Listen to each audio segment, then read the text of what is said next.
fault. There you go.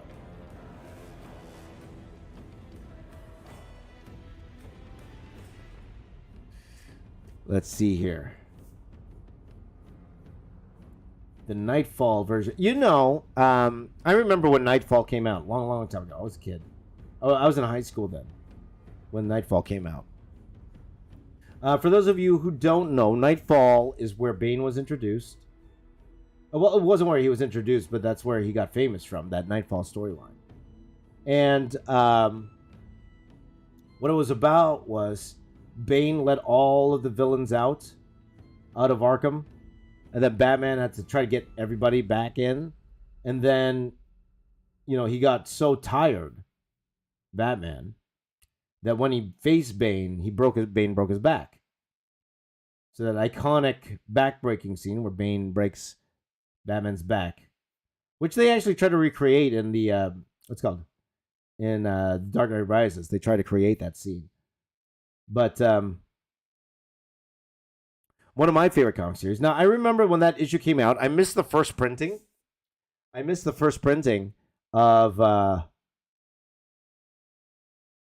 Of that issue. So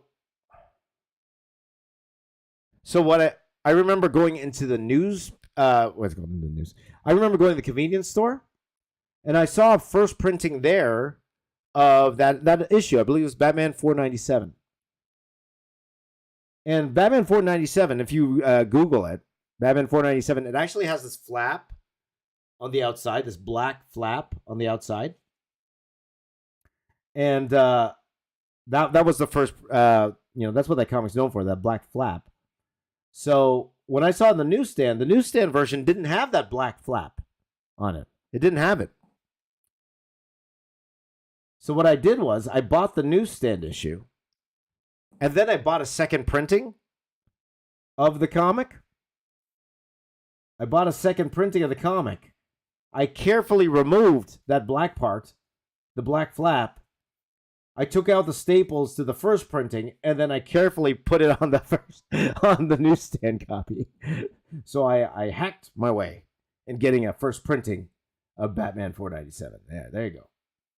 But isn't it like is it the 25th anniversary of the death of Superman? The 25th anniversary, right? I can't believe it's 25 years. I remember. So the 25 years ago, the comic that killed Superman. Where Doomsday killed Superman. That came out about 25 years. Was it 25 years ago, guys? 25 years. And I remember when that happened, because back then there were no new number one issues out, right? If you got a number one, there was a gigantic thing back in the day. Now there's number ones all the time, right? But back in the day, if you got a new number, you got a number one. But Superman dying. This is at a time that it was no characters died. It was a very taboo thing, or it's a very never happened before thing where a main character dies in a storyline. So there were lineups. You see lineups around the block for people trying to get this issue, and I remember seeing this woman on. On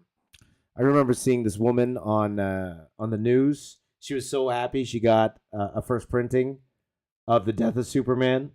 And she's like, this is going to pay for my kid's college education. I don't know how much it's worth today. I have no idea how much it's worth today. But this was before they just started killing everybody. But it was so successful, that run. It was so successful, that run, that they just started killing. They just started killing all characters. They killed Captain America. They killed Mr. Fantastic. It was turned into this gimmick. And then they all came back to life. They all came back.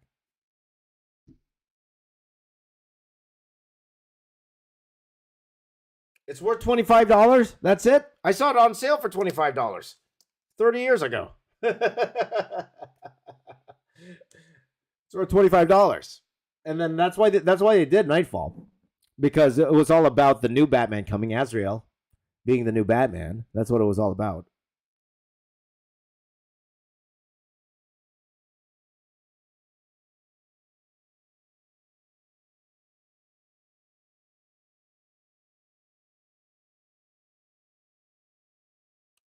But yeah, bagged. Superman 75 bagged is $25. Yeah. So I never got the bagged version of it. I think I just got it in a trade paperback later on. But the bag version. Paul says that he thought the coolest thing was Magneto ripping Wolverine's adamantium out. I remember that. I think I have that as well. I have that series as well. They did a lot of fun stuff in the 90s. They did.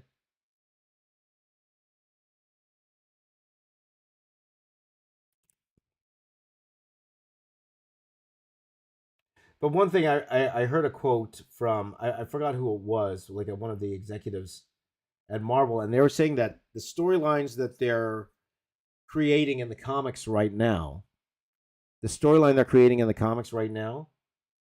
really to fuel what they're going to do in the movies over 10 years from now. That's what they said. Well, especially with Kevin Feige kind of leading the comics division now as well, you could see that. But then sometimes you hear that and you're like, maybe they're making comics for the wrong reasons. They're making comics to so they have future storylines for movies. I was like, we'll see. We'll see what happens.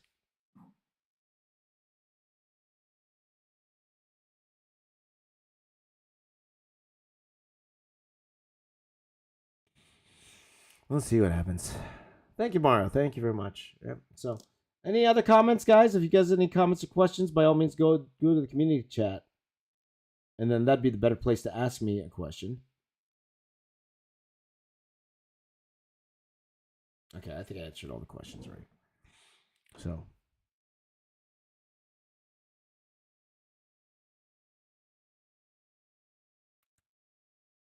I don't know. I'm a little bit more sluggish this morning, guys. Just a little bit more sluggish.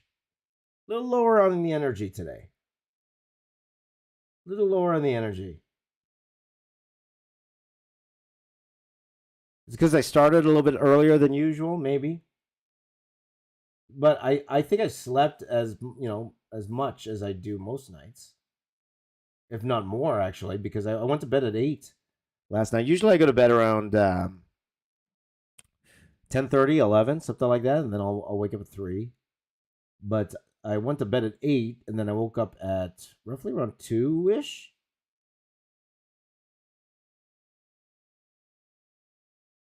2:30, something like that. That's what time I woke up. So we actually started the stream a lot earlier than usual.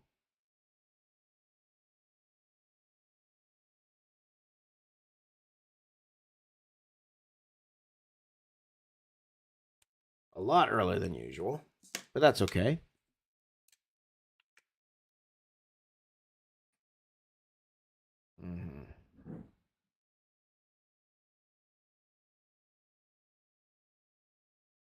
So we just do what we got to do. Do what I got to do. Is the music on, guys? Always let me know when the music's off, guys, okay? I don't see the music on. Especially when I'm low energy. If I'm low energy, you might as well put the music back on, right? Okay, let's put the music back on. Music on. Music on, baby. Music on. This marker's almost done, by the way. You can feel it. Is this the marker I was using before, or is this an old marker?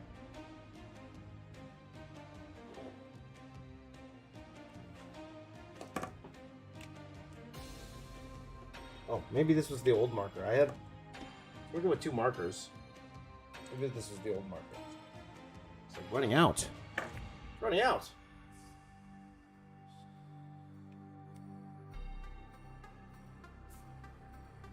So, at least the music's on, guys. So hopefully that will entertain you a little bit. A little low. Oh, I take that back. Look at this marker. Nothing. Nothing. This marker's garbage. I should throw my pens immediately in the garbage. I don't, guys. When my pens run out, I just put it to the side and I forget they run out. I should just throw it straight into the trash. I can throw this in the trash. In the trash.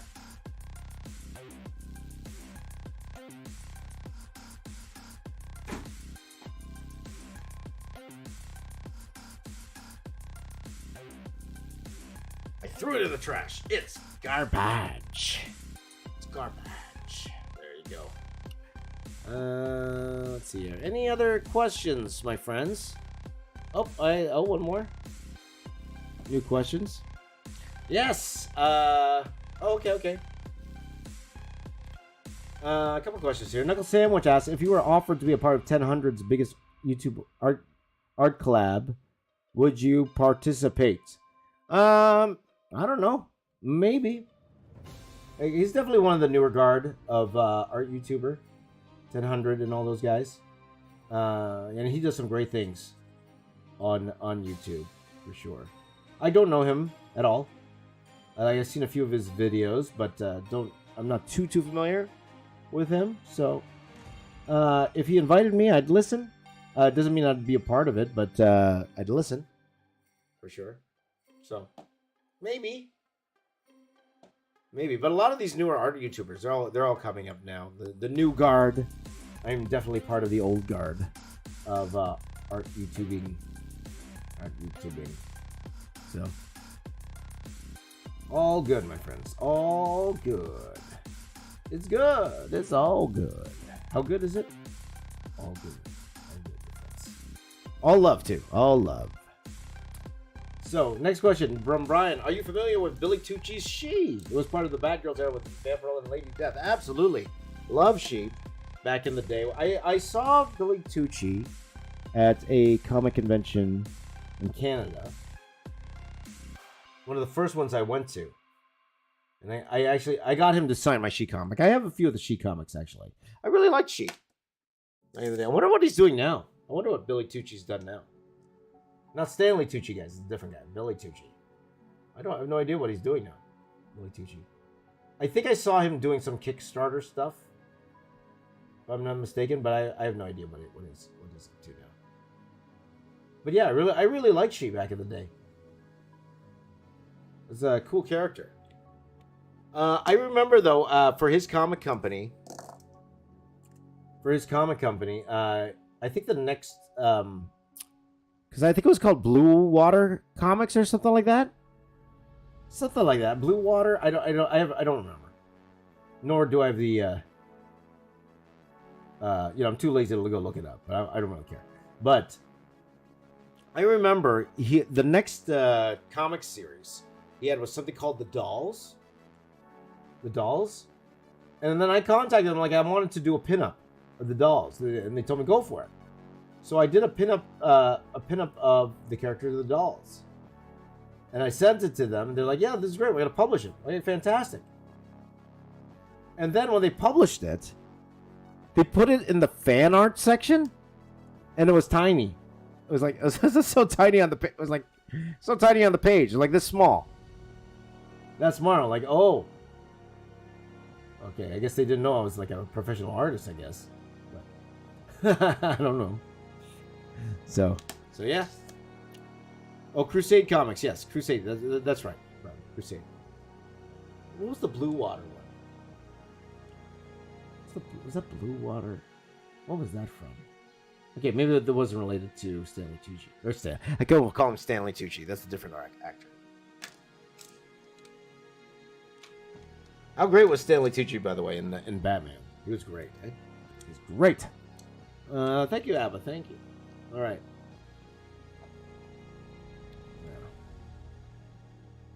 Anyway, it's long ago. It all mixes up together. Whatever. Anyway. X5 Tiger really wants to know, who's your favorite comic artist?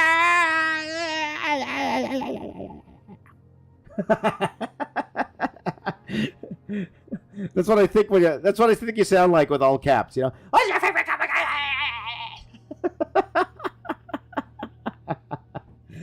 Oh boy, just playing with you. X5 Tiger. I'm sure you don't sound like that.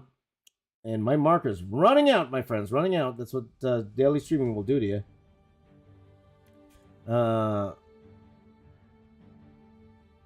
Let me hold on. Let me get another marker here while I chew on that question for a little bit.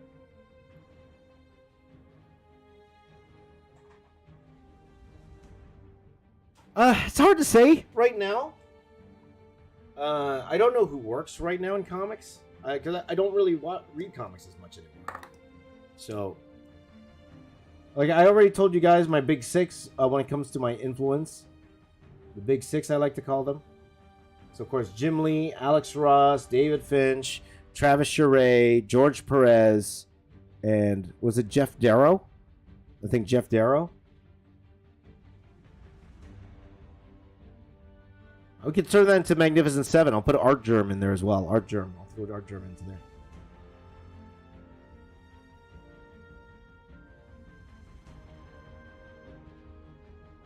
So that's probably the answer you want. Those are the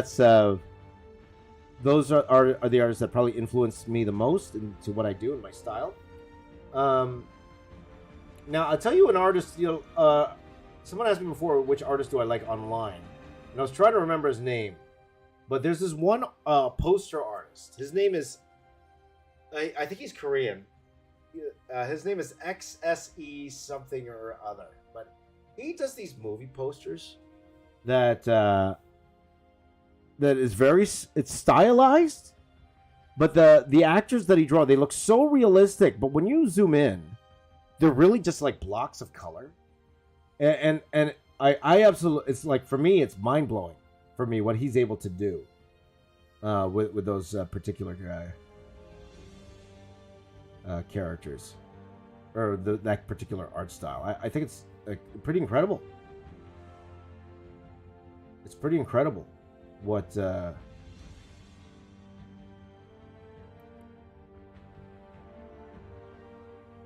he's able to do with those things. So. I have to go remember exactly his name, but that is currently is my favorite artist. That artist there. Apparently not favorite enough where I remember his name, but his art style, that's my favorite right now.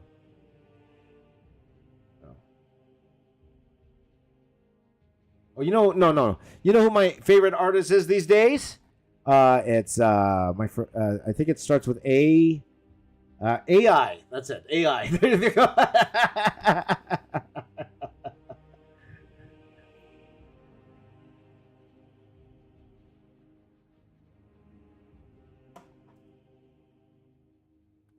Nothing like some good old AI art. There you go.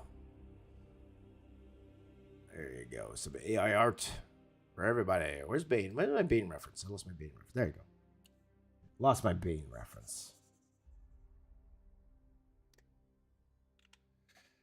Let's see here. Any other questions, guys? Let's see. There's more questions. Oh, a couple more questions came in. Let's see here. From Paul Essenson. How did you learn lighting? What's your thought process when doing it? It's just something you pick up over time. But I actually learned more about drawing when I started sculpting in 3D.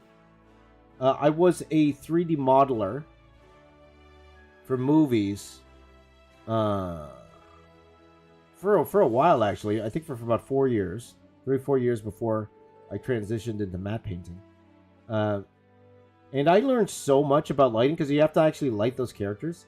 Like, you got to light the characters. I got to build them in 3D. So I always say, guys, for you who want to be artists, if you do a little bit of sculpting, it actually helps you a lot if you learn how to sculpt. Sculpting, the art of sculpting, making things in 3D. If you don't want to do it on the computer, because if you want to do it on the computer, even better. That's how I learned.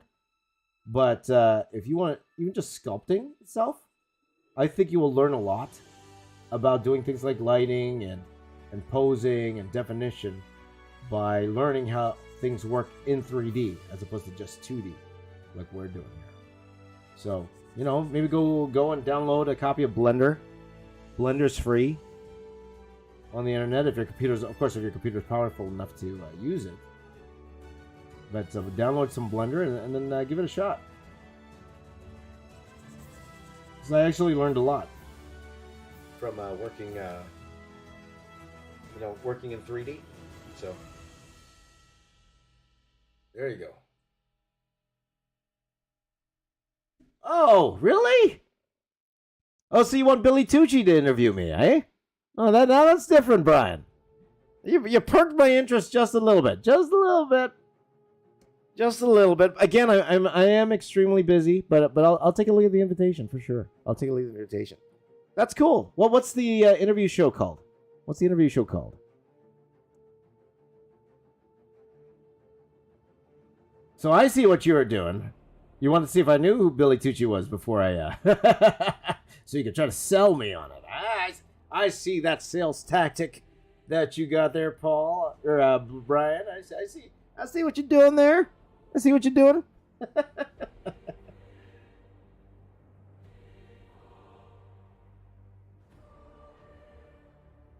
see what you're doing there.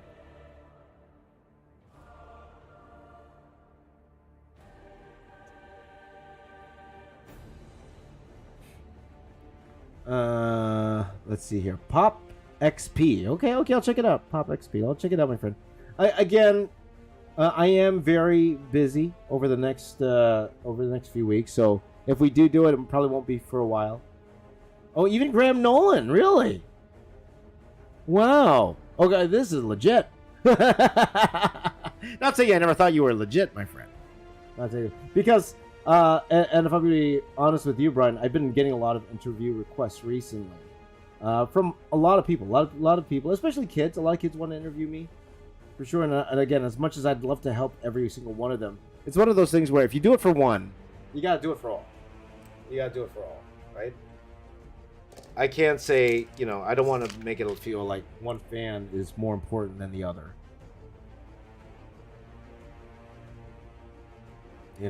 Like I'm appreciative of all you guys being here with me live and helping me and your support through all of this. But that's interesting. I will say though, Brian, if you're the real deal, you are the real deal, Brian. If I do that, it probably won't be till the new year if we do something like that. But let's definitely keep in contact for sure. Really, you're the producer of a show. That's awesome, Brian.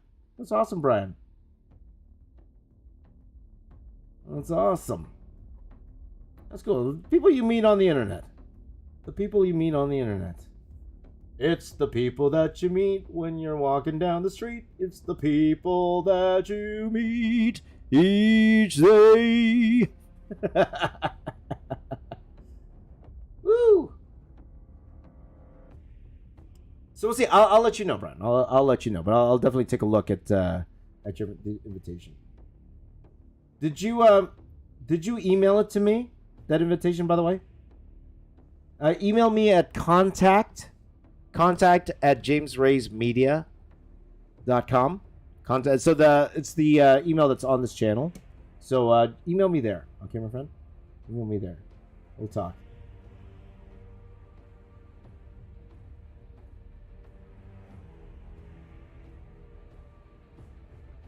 So all makes sense, guys. All makes sense. Oh, thank you. Thank you, Brian. I appreciate that, my friend. Thank you, Brian. I appreciate it, my friend. Oh, that's cool, man. It is great to see. Like, part of me is like, back in the 90s, if a lot of these artists back in the 90s had the platforms that we had now, because it would have been really interesting to see, like, Todd McFarlane's personality and Rob Liefeld's personality and Jim Lee's personality on programming we could regularly see, because back then we didn't have the internet, guys. Or we had the internet, but not everyone had it. There's no YouTube back then. There's no, none of what we have now. Imagine a world. I even tell my kids, you imagine a world where you didn't have cell phones or the internet or news at your fingertips, right? You wouldn't know. You wouldn't know. You get your news from watching the news.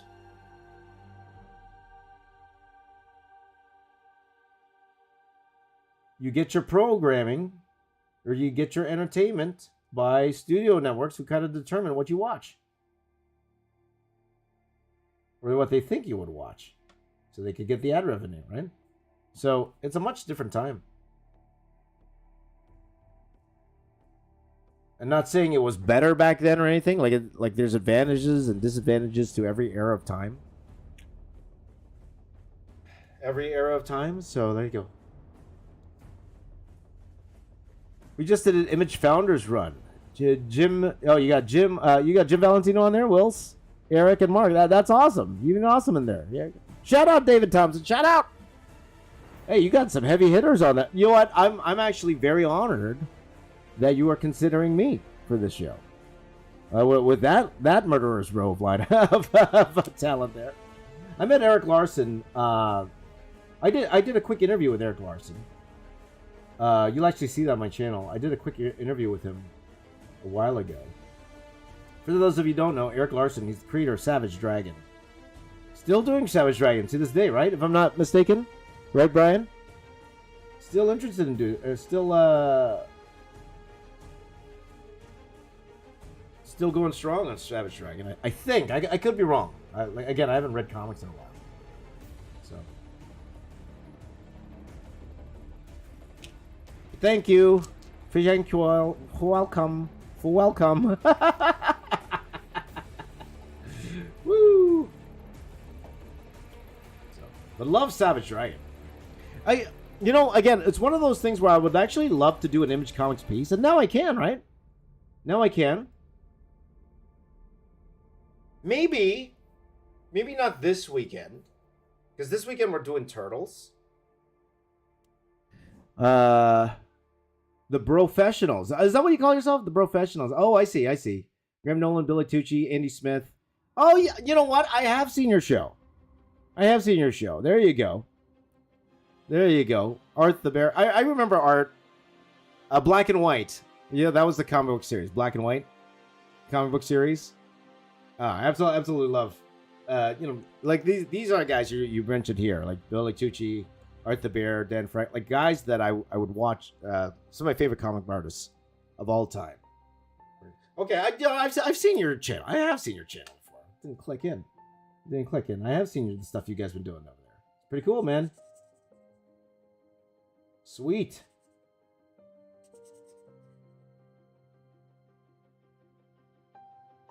But yeah, I'll let you know. I'll let you know, my friend. We'll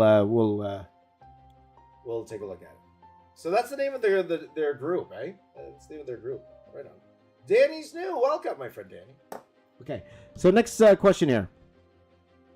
Knuckle Sandwich back again, my friend. Knuckle Sandwich back again. Oh, we only got 2 minutes left for Bane because I'm too busy talking to Brian here about possibly being on the show. What are your favorite wrestling entrance themes? That's a wonderful question. Okay, let me think back.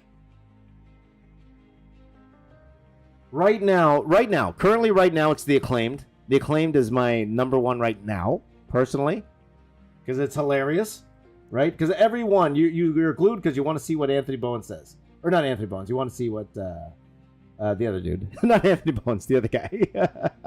Max Caster. Because Max Caster raps every single entrance. So right now, that's my favorite because you always want to hear what he has to say. So Max Caster. This isn't our channel, my friend. This is our channel. Like, of course, you got all those different entrances there. I used to like how Cody Rhodes would come out from under the stage. I always thought that was pretty cool. The themes that essentially, of course, all the Attitude Era ones, just because of how popular everybody was. You get shivers whenever you hear the glass breaks, or if you could smell. There's nothing really like that today. There's no theme today that does that for me anymore.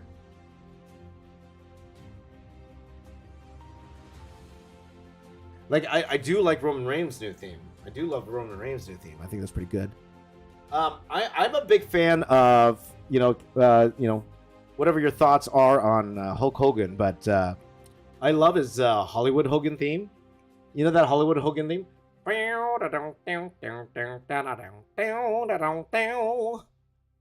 forgot what song that is. That's an actual song, right?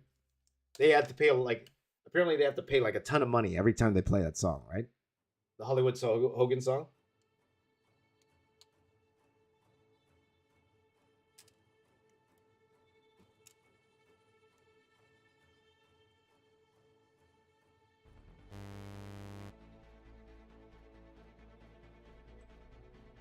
Jimi Hendrix. That's right. Jimi Hendrix song. That's it.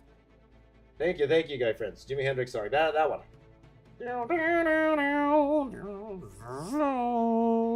Paul, that was the New Age Outlaws. That was the New Age Outlaws. So. Oh, you didn't know? You didn't know? So some great wrestling entrance themes. Absolutely. I find... Oh, and you know what? When I went to... for those of you who don't know, Chris Jericho, his new theme, it's a song called Judas. That... it's awesome because everybody sings along to it. It's awesome because just everybody sings along. Everybody knows the words. They sing along. They shut the music down. Everyone's still singing the song. So that's one of my favorite today. But when I went to watch AEW on a few weeks ago, I went to the live taping of Dynamite, and Jericho came out, but he came out as one of his old characters. So it started off with the song, and everyone's so excited to sing the song. Everyone's so excited to sing the song. And then the song changed to his old Lionheart music. And everybody just booed. They're like, boo. And then, during the match, people just started singing the song. So we started just singing the original Judas song. There. Afterwards. It was really, really cool. It was really, really cool. So. The Wolfpack. I like the Wolfpack song because it's like mellow and smooth, you know. But anyway, that's wrestling, guys. That's wrestling. So let's see here if there's any other comments here. Let me. Okay, this I think will be the last character, guys. We are going to add Clayface. Clayface to the back here. Clayface. Yes. Yes, Clayface. And then we'll just add a bat signal, and then that's about it. Then I'm gonna work on finishing this piece off. Okay. Spawn's animated show, yes, the HBO Spawn show. It'll be good. I'll be on it, guys. My hands disappeared. Look, where did my hands go? Where did my hands go, guys? Where did my hands go? Okay. Anyway. Big question from Andrew SYH. He goes, Who do you think would win in a battle? Spider-Man 2099 or Batman Beyond? I get that question a lot, my friend. And I'm going to give you the real answer. Who would win that fight? Spider-Man 2099 or Batman Beyond? The fans.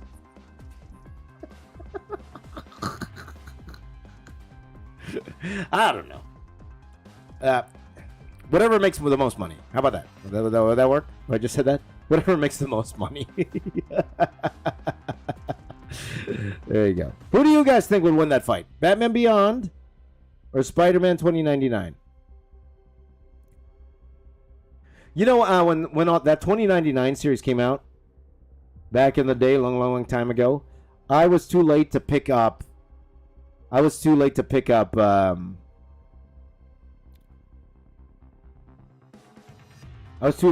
the Spider-Man 2099, which of course is the most popular one. And I picked up the most obscure one. I picked up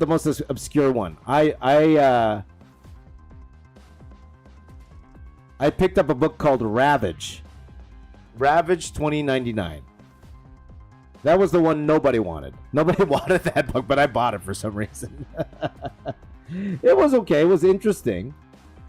But, you know, it's not even like an established character that's now in 2099 because, you know, later on they came up with, like, Punisher and X-Men 2099. But I picked up Ravage. Out of all the 29 books I got, Ravage 2029. And I didn't pick up any of the other books. Oh, well. I can just take this timer off. We don't need this anymore. So we're finishing up here. You too, Predicon, huh? You too. There you go.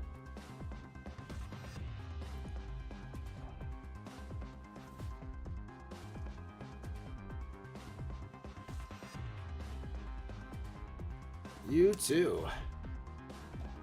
Let's see here. Yes.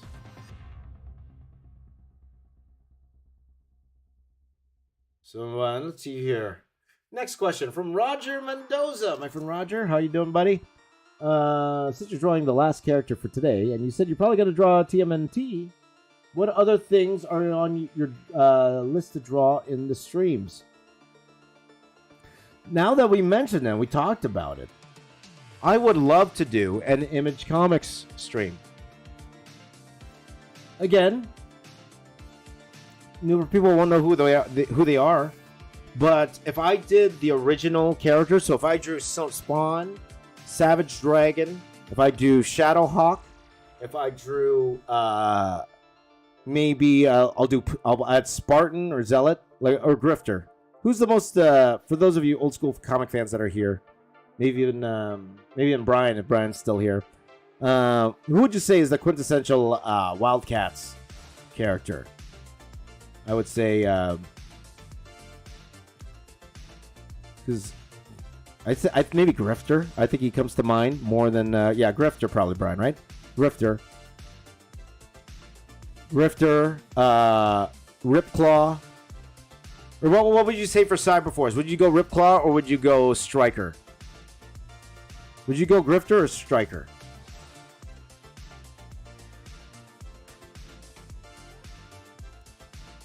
Or Grifter or Striker? Ripclaw or Striker? What would you do? Or you do Warblade? Because you get one or the other. If we're gonna do Ripclaw, you think Velocity? Really? You think? I don't know. I was more into Ripclaw than Velocity. Oh, Psyblade, yeah. Psyblade. See, it's hard, right? It's like one of those things. If I include just one, which one would you include? Which one? Or do I just scrap Cyberforce and just put Witchblade in there? Should I just scrap Cyberforce and put Witchblade in there to represent Top Cow? Like, if all of Top Cow, but in that era, it would be something Cyberforce. In that era, would be something Cyberforce. So Roger says, I'm not too old to know this. Yes, I wouldn't expect like half of my audience, if not all of my audience, to know what Image Comics is. But I would include Pitt in there for sure, Pedicon. I would do Pitt. Would I do Fairchild? I'm thinking of like right at the beginning of Image Comics. So I probably wouldn't add Gen 13 or Danger Girl. Not yet. But more along those lines, right? So like Wetworks, right? We talked about Wills. Maybe one or two Wetworks characters in there. And Youngblood. You gotta add Youngblood in there. Can't go wrong without Youngblood. Yeah, I was about to say Youngblood. Yeah, that's right, Brian. You and I are thinking alike. Youngblood. That's right. So that would be fun, just to do a piece just for that. Like, of course, I would love to do it like a gigantic piece with all of them. I think Wills did that. Didn't Wills do that when he came back? I believe when Wills came back, before he released Webworks, he did all these variant covers that kind of combined together. Something like that, yeah. But I'm not going to do that. And right now, Brett Booth is killing it with his first issue series. His Image Comics first issue series. So I don't want to do that. I just want to take like maybe one weekend. And we're just going to draw Image Comics characters. I'd love to do that. The big blue variants. That's right, Brian. There you go. Did your wife pass away, David? Did your wife pass away? My condolences to you, my brother. If that's true.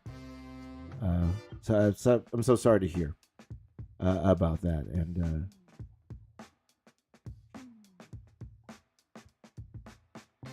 and I'm okay. So sorry to hear, my friend. And of course, you know I can relate more than anybody. And it's gonna be tough. If she just passed, it's gonna be tough, and it's gonna be tough for a long time. And it's still tough to this day. But I'm honored that you wanted to share that with me, and I appreciate that, my friend. It's gonna be tough, but life's long for us, and we just need to get through it. That's all we can do. All right. So sorry to hear, brother. Sorry to hear. Okay. Totally off subject. How crazy did Jake Scott can will blow up since Gen 13? Absolutely. Absolutely. And it's hard to transition from that, okay? And again, condolences to you, David, and your family, my friend. All the best to you. All the best to you. J. Scott Campbell. And it's interesting, J. Scott Campbell today, how he's really able to make his living. Well, I would say his living. Like, I don't know exactly everything he's doing, but he's doing those variant covers. Knowing that he does those variant covers of what's it called? Now, if you guys look back, I have this interview with this guy. His name's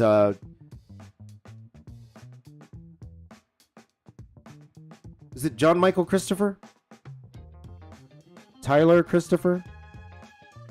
Sorry, my apologies to him because it hurts my brain. It hurts my brain. Yeah. So, Michael Tyler Christopher. Somebody help me out here. But anyway, he talked about how he was the first one to actually ask comic book companies if he could do variant covers to sell. And that's what guys like J. Scott Campbell, and that's what guys like Rob Liefeld, where they would take, and that's why like a lot of comic book shops do, right? Where they have comic book shop exclusives, where they would pay for the licensing to do a variant cover of a specific issue. And J. Scott Campbell does that a lot, and he makes a killing doing it. So he just makes those covers, makes $20 a pop selling those covers. So business wise, that's business wise, it's such a smart move for him. So all he really needs to do these days is just do these covers instead of the grind of doing regular comic book art, right? So, but yeah, it is crazy how much J. Scott Campbell blew up, and well deserved. Like those Gen 13 comics, when I got to know him, or got to know his art, they were fantastic. It's nice seeing people evolve in their art style, because it's like that. Like J. Scott Campbell, Brett Booth, a lot of these guys, even David Finch, maybe to a degree. David Finch like started off as drawing very similar to their employers. Very, very similar to the employers. So J. Scott Campbell, Brett Booth drew very similar to Jim Lee. And then they just transitioned into their own artist. And they just changed into their own thing. And I think that's fantastic to see that evolution of their art.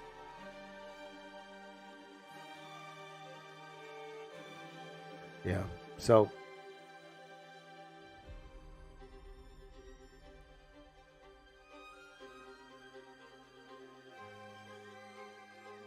that's what's it called?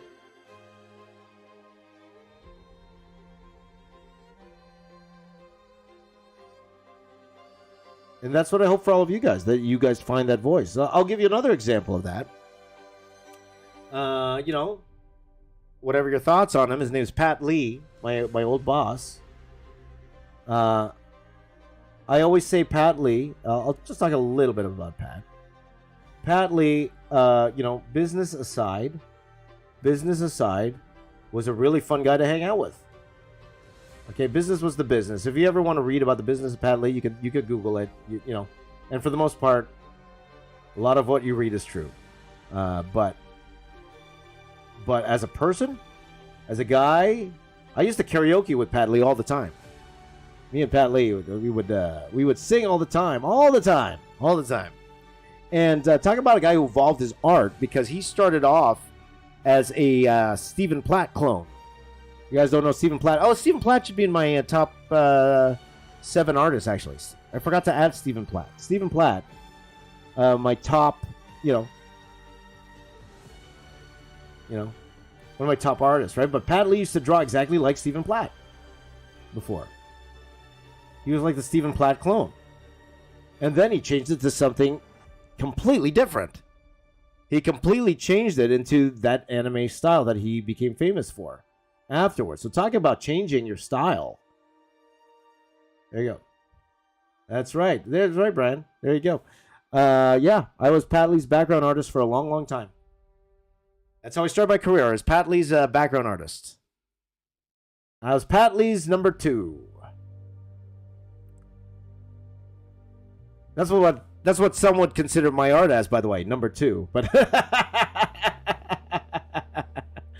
there you go, right? So I'm sure, Brian, you working with all those guys, you probably know all the stories. That's why I actually would like to sit with you guys, just to hear all the old stories, all the old Image comic stories, or the old comic stories from back in the day, right? But talking about a guy who developed his style to something that he liked to do. He was a fan of of that anime style, and wanted to bring it to comics. So can you imagine what a 180 in style, from going from like a Stephen Platt style to a Pat Lee style? I want you guys, if you don't know who I'm talking about, guys, I want you to Google Stephen Platt, and then I want you to Google Pat Lee, and you see the complete difference in styles. I think Brian gave another example. Andy Smith and Bart Sears, like completely, they started off very, very similar, and now they are completely different. So that's why I always tell you guys, it's okay. It's okay if you want to start off learning by copying other artists' artwork. And then again, if you post it, please do give credit to the original artist. Okay, please do give credit to the original artist. There's nothing wrong with using other people's art to learn. But eventually, you will find what makes you you, and what makes you unique to everybody else. Okay? So, definitely. That's what we gotta do. Let's see here. And Stephen Platt did that. He was a clone of him and Brett Booth. He was a clone of Jim Lee. Everyone's a clone of everybody, right? Everyone's a clone. There you go. Let's see here. Andrew says, I'm really inspired. Thank you, my friend. Thank you, my friend. That's awesome to hear, buddy. He's in the process of doing art for a living now. That's fantastic, my friend. Good on you. Congratulations. That is awesome. Life's too short not to do things you love to do. Again, but life does get in the way. Life, you got to pay your bills. You got to do everything you can to get by in this crazy thing we call life. Yeah. But we just do what we got to do. Do what you got to do. That's all you can do.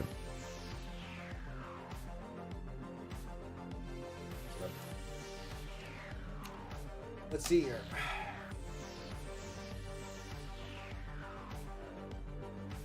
Let's see if there's any more comments, by the way. So we're going to finish off Clayface here, and then I'm going to actually finish the artwork here.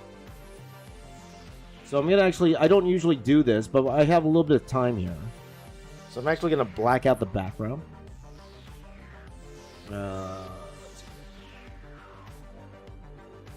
Knuckle Sandwich, if you could make a wrestling style entrance at the start of your streams, which wrestler's music would you use? You know which one I would use? And I didn't say this earlier in Knuckle Sandwich. Bobby Roode. That's the music I would use. For those who don't know, look up Bobby Roode entrance. Glorious. I will be here. I will be there too. Victorious. I will be there.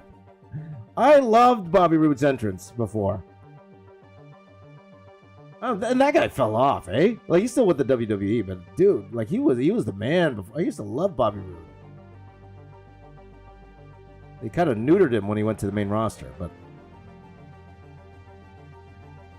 I used to love Bobby Roode. But that theme song, that opening theme song, sent shivers. When you hear that choir, glorious, I will be there too, victorious. Yeah. Canada.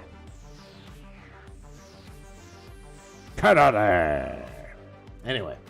Hey, my friend Yono's here. Hello, Yono. Good to see you, my man. Good to see you. Guys, say hi to Yono. Yono, he was the reason I was able to go to Indonesia. Yono, thank you so much, my friend. And you know what? I can't thank you enough, Yono, for bringing me there.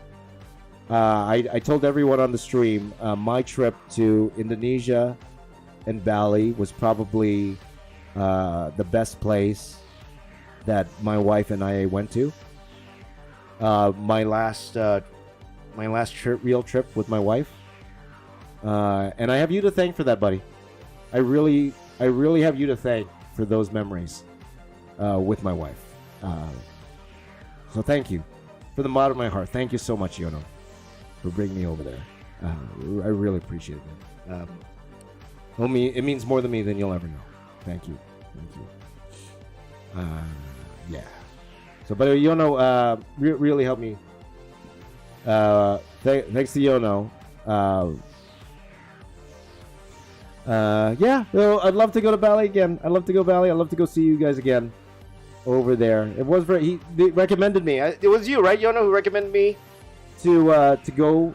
Recommended that they bring me over to Indonesia, and I had a wonderful time over there. So thank you again, my friend. I can't thank you enough. Can't thank you enough for bringing me over there. I really appreciate that. And good to have you here on the stream.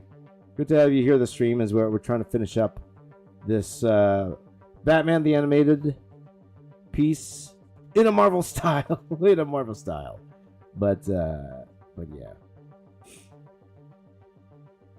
Good to be here. And happy to be drawing again, you know? But that was a lot of fun at the Indonesia Comic Con. We had a wonderful time there. Love Indonesia. Love the food over there. It's fantastic. Wonderful time over there. So one day, again, like I keep telling you guys, like whenever I go somewhere now, my priorities are number one, places I haven't been.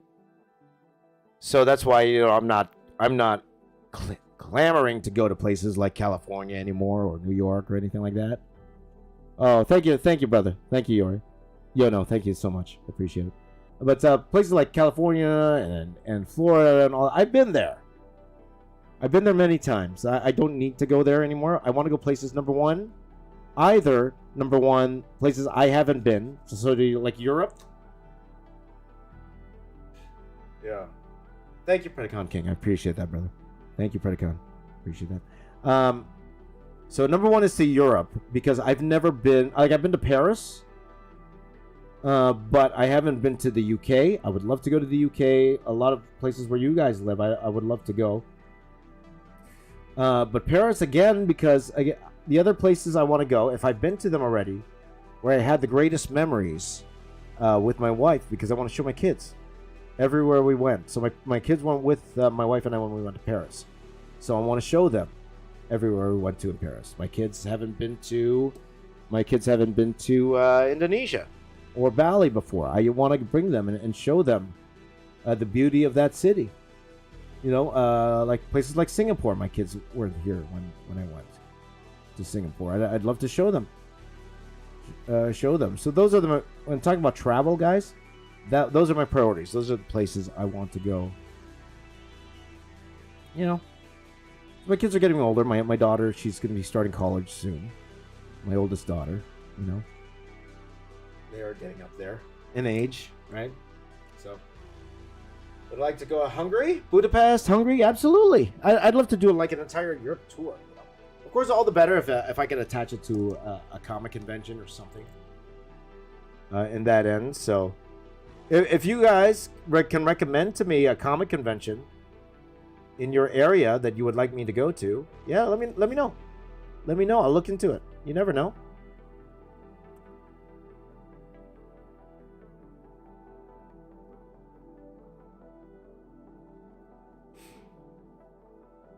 You never know. Slovakia?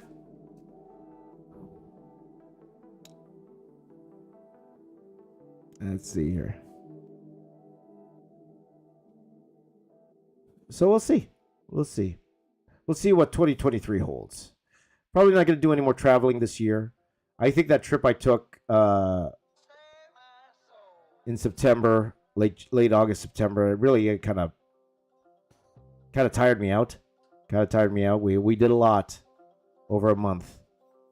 It was a wonderful time. I had with my kids. We went to Las Vegas. We went to LA. We went to Hawaii.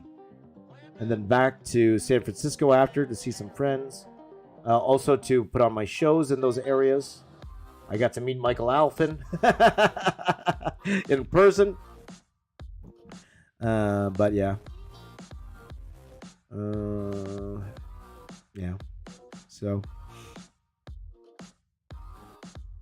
we'll see where we go next. So I don't feel like going anywhere. I was thinking about like maybe going, like maybe taking like a vacation, like to Dominican or something in January, but I don't know. I don't know now. It's like, maybe. Now the key, guys, is if I do go to these places, will I still stream?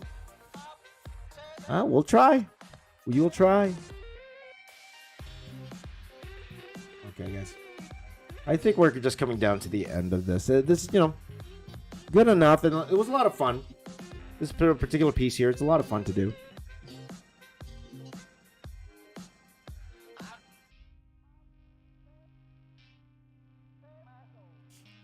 A lot of fun. So let me finish off the legs here, and then we're gonna black out the background. That's about it. That's about it.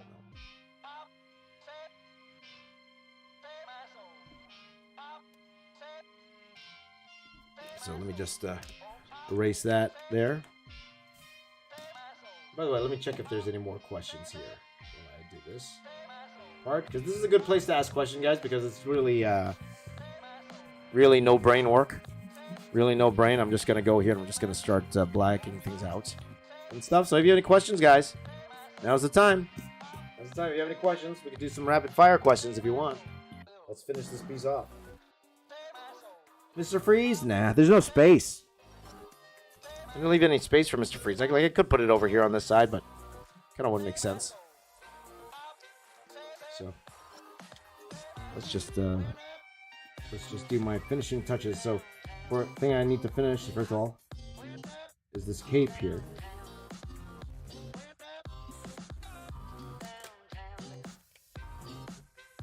Let's see here. Elliot misses the big blue pencil. Me too. I don't know where I put him. The problem. I don't know where I put him.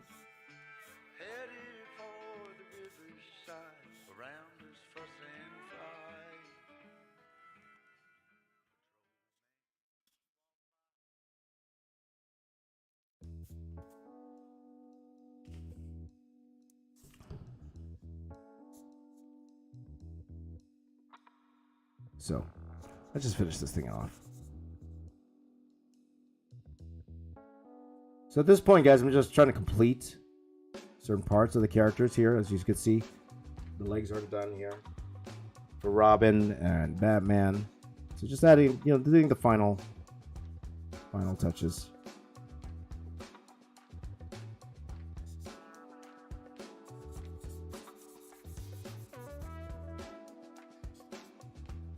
Final touches. Final touches. So,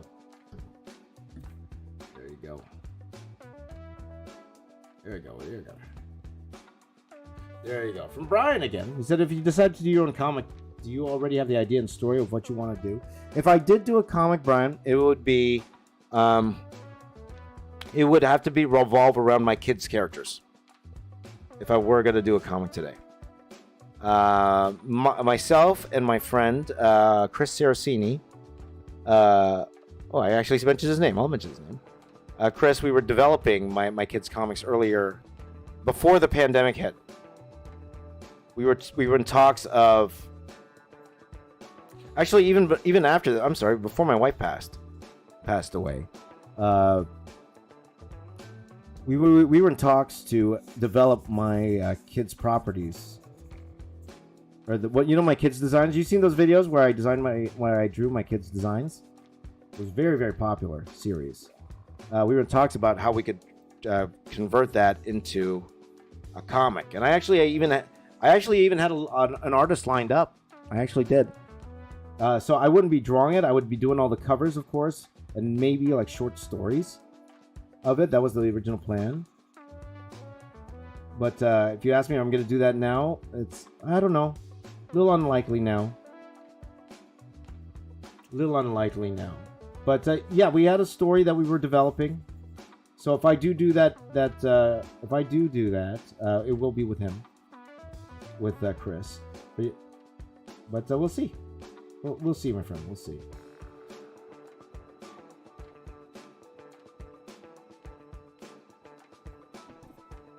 Apple! Good morning, Apple. Good to see you, my brother. You woke up late. You're late. Oh, man, you're slacking, Apple. You're slacking, Apple. There you go. You woke up at 6 instead of 7. There you go, Apple. You woke up at 6 instead of 5. Look at you, Apple. Look at you, Apple.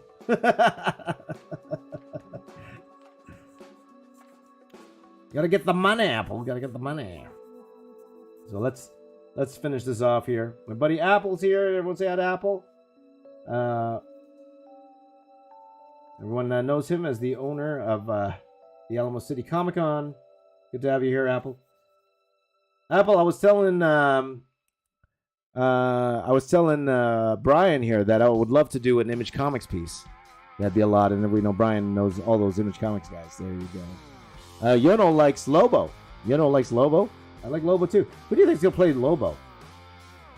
Because the thing is, they were talking about possibly doing a Lobo series, and the thing was, like, Jason Momoa really wanted to be Lobo, but there's no way he could be Lobo.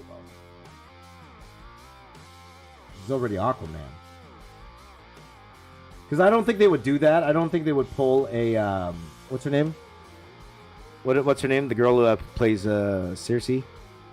Oh, not Circe. The girl who plays the two characters in the Marvel Universe. I don't think they could do that. With Jason Momoa. I don't think they could do that. They might. I don't know. But could. They could. You know who would play a good Lobo? You know who would do it, guys? Roman Reigns. What do you think? Roman Reigns. I think he would play an excellent Lobo. Well, I don't know. But he might be a good Lobo. He looks like it. I don't know if he could act or not. All I've ever seen him act in, all he went was "Ooh, ah." No, that was it in that Fast and Furious movie.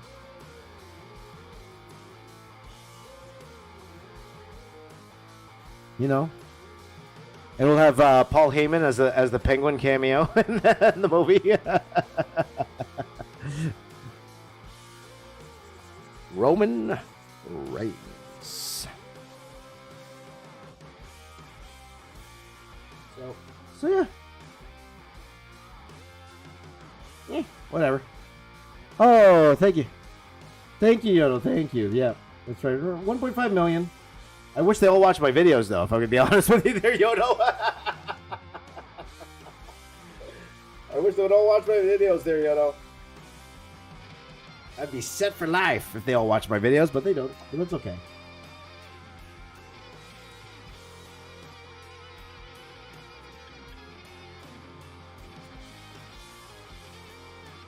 Okay, so we're coming to the end of this. I might just finish this digitally because it's easier. We're trying to find an interesting premise for. Well, of course we have the obvious tribute to the late great Kevin Conroy, who recently just passed away. Which is why we're doing this, and thank you guys for suggesting this. So I did say, okay, let me ask you this, guys, for tomorrow, should we start Film Club tomorrow, or are you not interested and would rather see me start like the Turtles piece tomorrow? Okay, that's my question to you. Do you care if we did? Because one thing I was thinking about, like Movie Fridays, where I would maybe do a Phase 4 piece. So I would draw all the movies every Friday. For how many weeks is that? How many movies is that for Phase 4? Or how many properties? I think it's like 6. Isn't it 18 properties or something like that? Something crazy like that. Do you want to do that tomorrow? Would you rather do that tomorrow, or would you rather I do something like just keep doing like property like turtles and stuff? Or do you want to do the every Friday we do the movie club? And then the one fun thing about the movie club idea is that No Way Home definitely does count. We will be doing that later on. If we do it. Okay? So we would go in order, and then your homework is to watch that movie, and then on that day, we would actually go and talk about that property. Okay? So if you guys wanted to do that, we're going to start that tomorrow. Okay? If you guys want to do that. So Ruben wants to do it. Let's see if everybody else wants to do it. Let's see if everybody else. Or you're not caring. You're like, I just don't like Marvel anymore. Right? So, by the way, I think this is done. This is done, guys. We'll call this done for now. Sounds like fun, right? It gives us a little purpose. So it's just the one. It's just the one stream. So it's not like over 2 days like we're doing now. Yeah, why not? Okay. So this is what we're gonna do, guys. Tomorrow. Okay. Tomorrow I'm going to draw. So if you guys have seen my Star Wars mural video, okay. If you guys see my Star Wars mural video, we're gonna keep doing something like that. All right. And we're gonna start with Phase 4 of the MCU. Okay. So every Friday, I'm gonna add a piece to it. Okay. So tomorrow we're gonna start with WandaVision tomorrow. Then. Okay. Movie Club starts tomorrow. Well, I'll pick a different name because my buddy John Campia, he has a show called Movie Club. Maybe I could ask you here, what's a good name for this?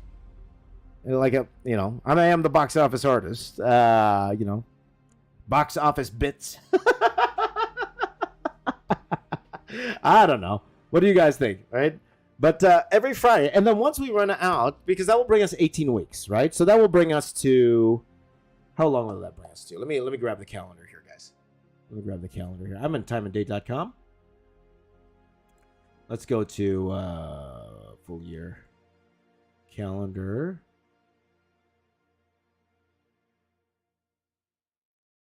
Okay, so it's November. So if we did this, so there's 7 here left.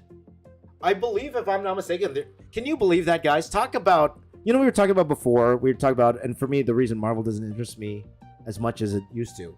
I was saying that I think it's an oversaturation thing, where there's just so much content that I feel like the quality has gone down significantly. And one of the reasons for that, there's lots of reasons for that, which I won't go into.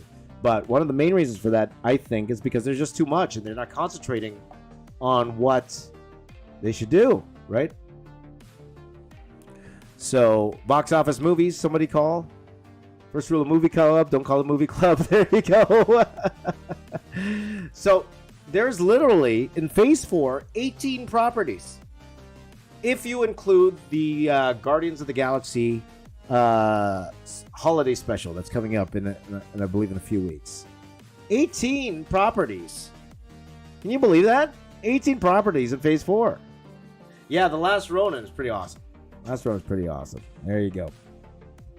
Oh, you had Kevin Eastman coming on, man. Brian, I gotta look this up. I gotta look up this show. So that will bring us 18 weeks. So that's 7 weeks. And then if we go to 23. So 7 weeks. We'll go to 2023. 7 plus 18. So that would actually bring us right into April, eh? Right into April. And then April, I could release the Phase 4 video after that. Now, that's interesting, guys. That's interesting. Poster art Fridays. There you go. I like that. That's right. We're doing poster art by Apple, baby. Poster art on Fridays. That's right. That's right.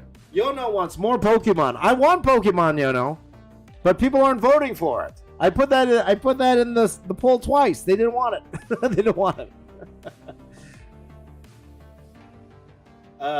Poster Fridays. I like poster arts. They're poster arts. So they're all posters. Like, they're simple posters. They're not these elaborate movie posters. But whatever we could get drawn in 4 hours, or 4 or 5 hours, that's pretty awesome. Now, I will go into every weekend because I want to maximize the time, and I don't want to work more than 1 day on it. Okay? Because I like getting 3 pieces done a week. I like the feel of it. So on movie poster Fridays. Box offer poster Fridays. So your assignment is learn about that movie, and then we'll talk about it live on Friday mornings. And that's what we'll do, okay? Or would Saturday be better for that? Now, the only issue with Saturday is sometimes I have something to do. I have to be somewhere at 8 o'clock in the morning. So, and some of you don't like to wake up early on Saturdays. But let's try it on Fridays for now. But I like that. Movie poster Fridays. And then once all this MCU stuff's done, then after that,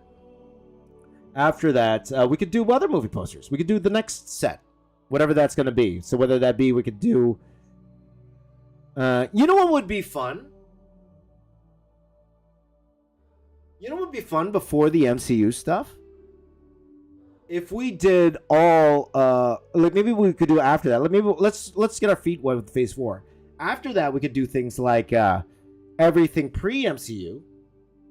Like all the comic book movies pre-MCU. So all the Superman movies, the original Superman movies, all the original Batman movies, right? All the original X-Men movies, all the original Spider-Man movies. We could do stuff like that, right? That'd be fun.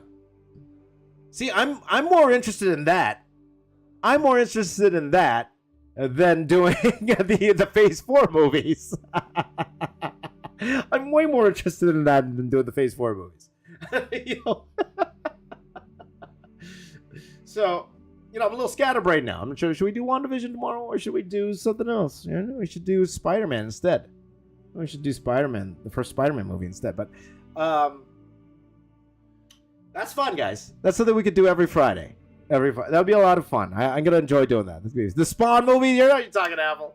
We're doing the original Spawn. Michael Jai White. Coming for you, buddy. Michael Jai White. And then we could even get into the obscure comic book movies, right? The obscure ones, and they talk about how bad they were, or how underrated. Shaq, man, Steel. We're gonna be drawing Steel tomorrow, guys. That's what we're doing tomorrow. We're doing the Steel movie tomorrow. There we go. The original Blade movies. Triple H was in the third one. There you go.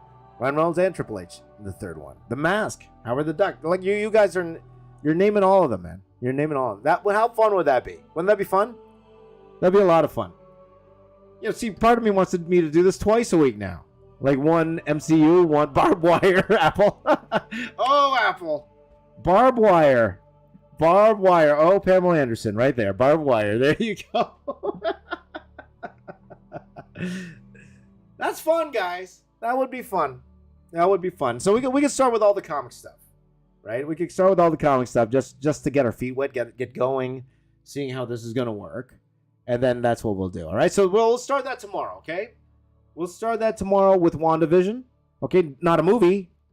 But you know what a good thing about just doing straight up movies, though, is?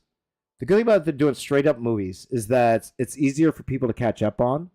Because, like, for those of you who haven't watched WandaVision, David Hasselhoff had Nick Fury movie. That's just like the, what's it called? You know, the Dolph Lundgren Punisher, right? The Dolph Lundgren Punisher movie. You know, like all of those, right? All of those. So, that's see, now I'm excited. You guys made me excited again. I'm all excited. But that sounds like fun. Why don't we do that, guys? Okay, so that's what we're going to do. Okay, so starting tomorrow, WandaVision. If you have time to kind of refresh yourself on WandaVision, or go to one of those WandaVision Explain videos. WandaVision Explain. They'll explain the whole thing. So I'm also, what I'm going to do right now, I'm going to put up a poll. Not a poll. I'm going to put up a post in the community tab. I'm going to ask you, which characters from WandaVision should I include? Okay? Now, some are pretty obvious. You're going to get the obvious one, Agatha. You're going to get WandaVision, White Vision, like all of those. Matt Bonner. There you go. The Rocketeer, Incredible Hulk. Like, it's limitless, right? We get the whole year's taken care of. The whole year's taken care of. We just do one of these a week. The whole year's taken care of. So there's so many that we could do. So I'm going to ask you guys what I should do. I'm going to actually lay it out later today. And I might even like blue line it so that when we actually get to the drawing, I don't have to think. We could just talk about the we could just talk about the property. Okay, we can just talk about the property and have a good time talking about it tomorrow. Okay, why don't we do that? Okay, that'll be fun. That'll be fun. Why don't we do that? Okay, now that's a plan, guys. Also, I can put another poll up asking you what should I call this segment every week. Okay, what should I call our Fridays, our movie poster Friday? Should I just call it Movie Poster Friday? Should I call it Box Office Poster Friday? I'm not sure, right? Or I don't want to call it Movie Club. Movie Club we can't call it because out of respect for my brother John Campia, he has a podcast called Movie Club. So I don't want to step on his toes. That's his thing. So whatever we call it, that's what we're gonna call it. Okay, guys. I am gonna finish up a little early today. I actually started early, Apple. I started at what time did I start, guys? Like at 3 today? 3:15. Box office back in theaters. I like that too, Brian. That's not bad. The 1994 Fantastic Four. Oh yes, the 1994 Fantastic Four. Yes, yes, that's right. Oh man. Oh man, talk about bad. That would be one of those that I would have to find a link for it so people can actually watch that. Because I don't. The only reason they made the Roger Corman Fantastic Four, the only reason they made it was so that was it Fox or whoever had the rights at that time would keep the rights. That's the only reason they made that movie. So they tried to make a movie as cheap as possible so they keep the rights. So yeah, Roger Corman. There's some fun stuff, guys. 1970s. You know, there's so many we could do. Now I'm excited. Talking about the OG the Teenage Mutant Ninja Turtles, right? The Ninja Turtle movie. Would you consider that? Of course, it's a comic book movie. Of course, it is. Right? They started off as a comic books, right? The old Ninja Turtle movie, right there, guys. See, you guys are the best. You guys are the best. All right. So, okay, guys, we're gonna end off the stream here right now. Thank you guys for the wonderful ideas. That's why I'm here. You guys give me great ideas every single day. Again, to the family and friends of Kevin Conroy, a legend in pop culture, a legend in comic books, a legend in animation, a legend in Batman. He is Batman. Kevin Conroy. Sincere condolences to the family, and here's to the memory of Kevin Conroy. Okay, guys, I love you all. Wherever you are in the world, please do stay safe. Please do take care of yourself. My name is James. I am the box office artist. Before I go, you know what I like to do? Give me a high five here. Give me a high five here. And I'll see you all for Movie Club, Movie Poster, whatever we call it, tomorrow. Take care, everyone. Bye-bye. Bye-bye. Bye.